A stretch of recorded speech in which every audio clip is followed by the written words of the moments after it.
একজন সালাম দিয়েছেন, আসসালামু আলাইকুম রহমতুল্লাহ। ওয়ালাইকুম আসসালাম রহমতুল্লাহ। হুজুর, অনেকে বলে শবে বরাত হালুয়া রুটি খাওয়া বেদাত হারাম, সঠিক সমাধান চাই। শবে বরাতের সঠিক আমল কি? শবে বরাত এটা আল্লাহর কথা। আল্লাহ তাবারক ওয়া তাআলা বলেন, ইন্না আনজালনাহু ফি লাইলাতিন মুবারাকা। এই নিসফু শাবান, এই শাবান মাসে এই যে প্রশ্ন আসলো শবে বরাতে হালুয়া রুটি, অনেকে এগুলো উঠে যাচ্ছে। তো এগুলো দেখা যায় আমাদের মধ্যে কালচারের মধ্যে নেই, এগুলো মুসলিম কালচারের মধ্যে ছিল, এখন সবাই মানে। সুবহানাল্লাহ বলবেন না? সুন্নি ঘরানা বলেন, সুন্নি মুসলমান বলেন, কওমি মুসলমানরা বলেন, সব ঘরানা এখন সবাই মানে। যেগুলো মানে না ওগুলো হলো আবু জাহেলের উত্তরসূরি। দেখেন, নিসফু শাবান বলা হয়েছে। আমার আল্লাহ বলছেন এই শাবান মাসে এমন একটা রজনী আছে যে রজনীতে রাব্বে কারীম প্রথম আসমানে এসে বলতে থাকে, কোন বান্দা আছো আজকে আমার কাছে চাও। সুবহানাল্লাহ বলে।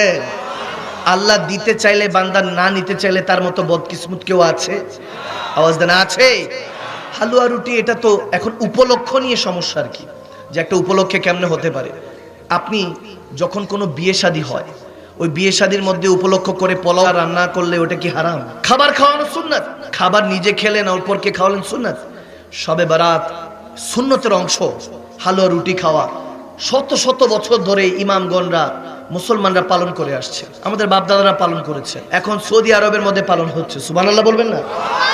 অসংখ্য লেকচার পেয়ে যাবেন সোশ্যাল মিডিয়াতে, নতুন করে দেওয়ার কোনো কিছু নেই। শুধু এতটুকু বোঝানোর জন্য আমি বলছি, হালুয়া রুটি এবং ভালো কোনো কিছু খাবার খাওয়া শবে বরাত উপলক্ষে, নিসফু শাবান উপলক্ষে আমার রাসূল আরবির ফতোয়া অনুযায়ী, ইমামগণদের ফতোয়া অনুযায়ী হালাল। আরো জোরে।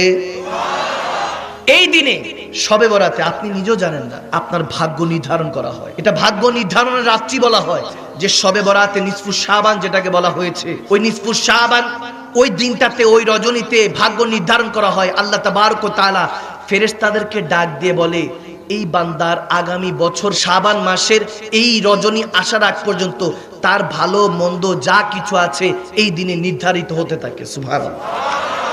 এখন যদি আমল করে, ইবাদত করে, রোজা রেখে আল্লাহ তাবারক ওয়া তাআলার কাছে চান, আল্লাহকে দিবেন না? আওয়াজ দ্বারা দিবেন না? দিবেন। চাইতে হবে, চাওয়ার মতো চাইতে হবে। আপনি কাজী নজরুল ইসলামের গীতের মাধ্যমে চান না, আল্লামা ইকবালের শায়েরির মাধ্যমে চান, জালালউদ্দিন সুয়ুতির কাসিদার মধ্যে চান, আল্লামা জামির কাসিদার মধ্যে চান, ইমামে আলা হযরত আহমদ রেজার শায়রানা কালামের মধ্যে চান। চাইতে থাকেন, মালিকের কাছে চাইতে থাকেন। তিনি তো এমন খালিক ও মালিক, যার জুবান নাই তারটাও শুনে। সুবহানাল্লাহ বলে না? তারটাও শুনে। চাইতে হবে। এখন আমলের জন্য যে বলা হয়েছে, যদি শবে বরাতে আমলটা কি? আমলটা হলো কি, আপনি রোজা রাখতে পারেন, নফল রোজা রাখতে পারেন, নিয়ত করে 3 দিন রোজা রাখতে পারেন, 2 দিন রাখতে পারেন, 1 দিনও রাখতে পারেন। আগামীকালকে যেহেতু শবে বারাত, ওখান থেকে আপনি রোজা রাখলে বরকতটা বাড়তে থাকবে। আর ইবাদতের ক্ষেত্রে যেটা এসেছে, আপনি সূরা ফাতিহা 3 বার ইখলাস শরীফ করে প্রত্যেক 2 রাকাত নামাজ পড়তে হবে। শবে বরাতের নিয়ত করে আপনি সূরা ফাতিহা 3 বার ইখলাস শরীফ প্রত্যেক রাকাতে। বুঝা যাচ্ছে আমার কথা? এভাবে ইবাদত করবেন। কেউ 8 রাকাত, 12 রাকাত, 16 রাকাত, 20 রাকাত, কেউ 100 রাকাতও পড়ে। সুবহানাল্লাহ। যার যতটুকু শক্তি আছে, সামর্থ্য আছে, ইবাদত করবেন। এখন আমি মনে করি যারা ইবাদতে ঘাটতি দেয় এরা শয়তান ছাড়া আর কেউ না। ইবাদত আল্লাহর রিয়াজত, ইবাদত আল্লাহর নৈকট্য হাসিল করে। আহতানুস সালাতুল যিকরি, ইবাদত আল্লাহর নৈকট্য হাসিল করে। যে ইবাদতে কাটিং সাটিং করে, এটা তো বুঝাই যে আবু বকর উত্তরসূরি না, এগুলো আবু জাহেলের উত্তরসূরি। ঠিক কিনা বলেন? ইবাদত করা যাবে তো ইনশাআল্লাহ? এই 3 দিন ইবাদত করব, এর মানে না যা বাকি দিন খবর থাকবে না, প্রত্যেক দিন ইবাদত করতে হবে। তবে খাস কিছু মুহূর্ত থাকে, শবে বারাত, শবে কদর, এইসব দিনে ইবাদত করলে বরকত বাড়িয়ে দেয় কে?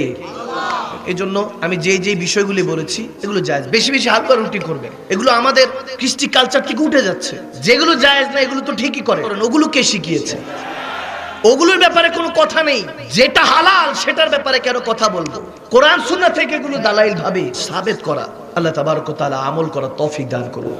আল্লাহ শবে বারাতের উসিলায়, নিসফু শাবানের উসিলায় রব্বে করিম যে বিষয়গুলি আমাদের জন্য নির্ধারণ করে রেখেছেন আগামী বছর, কারো জন্ম, কারো মৃত্যু, কারো রিজিক, আল্লাহ সমস্ত কিছুর মধ্যে অফুরন্ত বরকত দান করুন। আমার পেয়ারা নবী 63 বছর এক একটি সেজদার উসিলায় এই নিসফু শাবান শবে বরাতকে কবুল করে নাও। এগুলো নিয়ে ঝগড়া তাফারুক করার কিছু নেই। প্রশ্ন এসেছে, এই জন্য বললাম।